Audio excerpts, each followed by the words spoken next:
زيتون ولا ميت كذا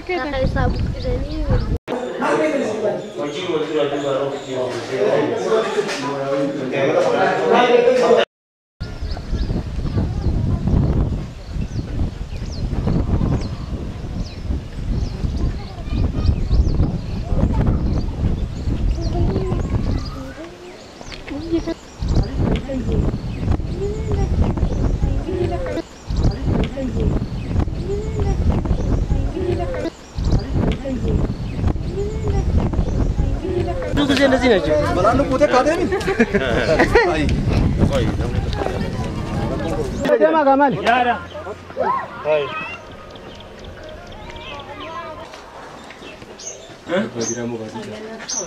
Ah. Ne? Limbani sa? Bahati baru kuno atas kesetiaan itu betul. Uno raja ada otro. ¿Cuánto? Solo hay que tenerlo. Eso va a no me ha hecho la lanza. Vamos a ir a meter a música. Para probar a poner el vaso.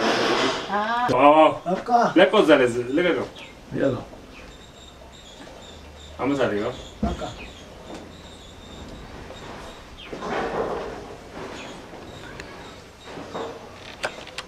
Kalau dia kan betul seminggu kan kita nak kita ya. Tahu apa? Sudah. Sudah tidak masuk? Ya.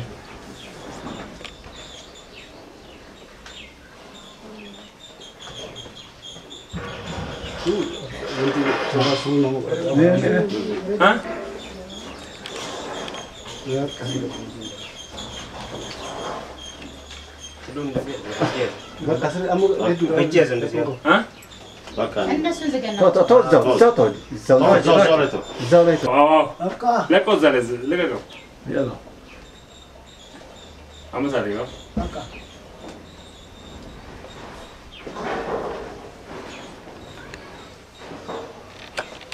Kalau dia kan betul seminggu kan kita nak kita ya. Tahu apa? Sudah. Eso tu compensa. Assunti. No problem.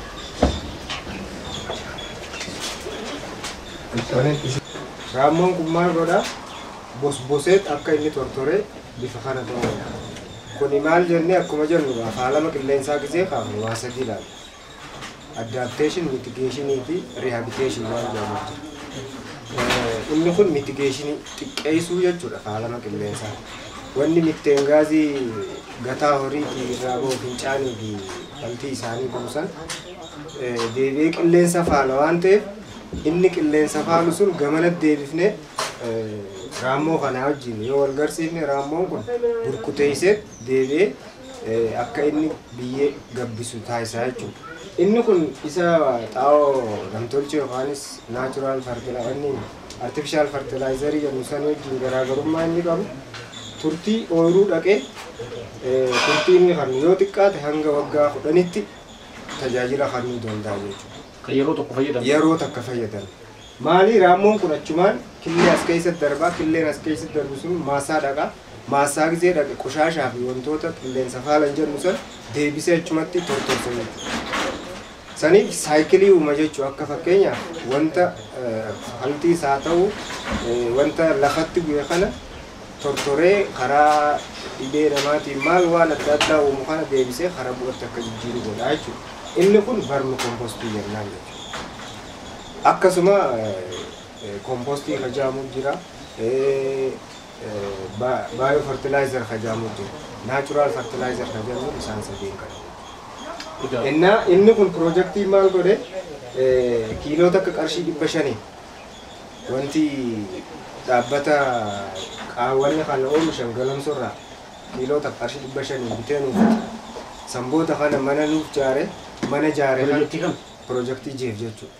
Jijjiirama qilleensa irra hojjeta. Erga mana kana jaaree booda gaandaan kun yoo agartan akkamitti oomishama ka jennu gaandaan kun isaaniif dalaga. Gaandaan dalagame kana keessatti gataa horii akkuma jenne sanitti as keessatti walitti qabu. Erga walitti qabnee amma kun bilchaataa jiru. Kun immoo isa haaroo amma ganaa wanni jahu. Gaaffii qabeenyu kun gizee kana amma bishaan firfirsuu gizee kanarraa dhaabne raammoon kun gamana keessaa gamana adda. Isa kana erga inni keessa amma qooree agartanii erga inni keessaa bahee dhume achitti achi darbinaa jechuudha. Erganaa maqaafnee karaa maasaa geessina. Egaa keessattuu jijjiirama qilleensaa keessatti xaa'oo uumamaa fi xaa'oon namtolchee kun garaagarummaa inni jijjiirama qilleensaa irratti qabu nu ibsitee jirta. Raammoo kanneen fa'aa adeemsa oomishuu kana keessatti raammoo kanneen fa'aa akkamitti argachuu dandeessa? Raammoon kun asuma keessatti ofiif uumamamoo gaafa bakka biraarraa oomisha isaa kana fidattanii asitti itti galchitan wanti asitti dabalatan maal jiru? Akka ati jette waan kana raammoon kun ifuma isaatiif jiraachuuf kana godha inni. Gaafa kana godhu immoo akka walitti hirkatanii wal gargaaru waan jaamsan jiraachuuf waan kana godha waan ta'eef raammoon kun waa lamatti ilaalla. Tokko gabbina biyyeetiif horuu geessan. Bus killee hojii deema. Killeen sun achi dhaqa.